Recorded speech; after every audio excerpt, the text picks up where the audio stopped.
Վարչապետ, արձագանքի ընթացքում եւս մեկ միտք եմ ուզում ձեր դատին հանձնել, այսպես ասած, որը, չգիտեմ, տարակուսանք է առաջացնում առնվազն, այս մարդը հիշողության հետ խնդիր ունի, թե լավ կարողանում է մանիպուլացնել, ասում է ռուսական զորքը այնտեղ կանգնած նկատի ունի Լեռնային Ղարաբաղը 2000 հոգի անվտանգությունն է պահում ու ված չէին անում իրենց ֆունկցիաները, մինչև մի պահ։ Այդ ընթացքում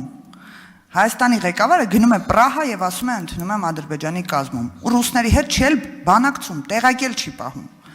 Ու ըստ էության դրանով Ռուսաստանին որպես միջնորդ այդ միջնորդի աթոռը տակից վերցնում է։ Հիմա ուզում եմ հասկանալ, իրապես հիշողությունն է խնդիրներ առաջացնում արդեն, թե զուտ վարժ ստել գիտի։ Գիտեք, ես այդ իրադրության մասին էլ այս ամբիոնից գոնե մի քանի անգամ խոսել եմ։ Ես խոսել եմ այն մասին, որ դրան նախորդող շրջանում ես տեսնելով զարգացումները մեր գործընկերներին Հավաքական անվտանգության պայմանագրի կազմակերպության ասել եմ, որ ես տեսնում եմ Հայաստանի ինքնիշխան տարածքի վրա հարձակման ռիսկ։ Հավաքական անվտանգության պայմանագրի կազմակերպության մեր գործընկերները ասել են, որ իրենք դա հնարավոր չեն համարում, բայց առավել եւս Հայաստանի սահմանները իրենց համար կարմիր գիծ են։ Երբ որ տեղի է ունեցել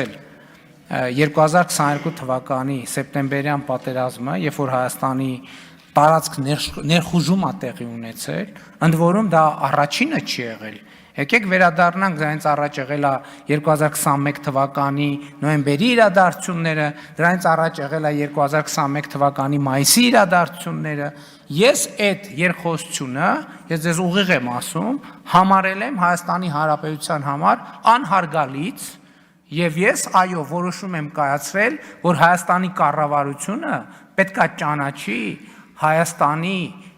տարածքային ամբողջականությունը, Հայաստանի Հանրապետության տարածքային ամբողջականությունը։ Նրանք, ովքեր մինչև հիմա չեն արձանագրել, թե ինչ է տեղի ունեցել 2022 թվականի հոկտեմբերի 6-ին, պետքա նորից վերադառնամ եւ արձանագրեմ 2022 թվականի հոկտեմբերի 6-ին, ինչքան դա աբսուրդ հնչի, Հայաստանի վարչապետը ճանաչել է Հայաստանի Հանրապետության տարածքային ամբողջականությունը, այո, նաեւ հարևանների տարածքային ամբողջականությունը, որովհետեւ մեր երկրի տարածքային ամբողջականությունը պարփակված է մեր հարևանների տարածքային ամբողջականությամբ։ Իսկ եթե Լևոն Տեր-Պետրոսյանը, Ռոբերտ Քոչարյանը, Սերժ Սարգսյանը այս մտքի հետ բանավեճ ունեն,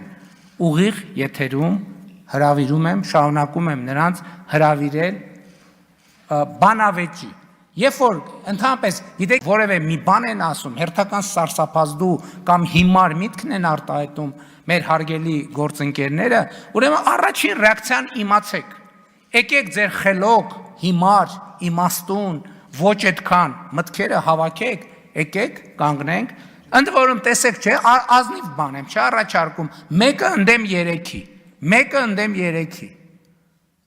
Ընեն չի, չէ, որ ասում եմ մենք գանք 6 հոգով ձեր դեմը, ասում եմ եկեք մեկը ընդդեմ 3-ի։ Հա, էլ չեմ ասում են մարդու համար, որը տենց բան է, դուք, հա, մեկը ընդդեմ 3-ի, եկեք բանավեճի, դուք ինչի չեք գալիս։ Ես ասեցի, նախկինում ասել եմ, էլի չկրկնեմ,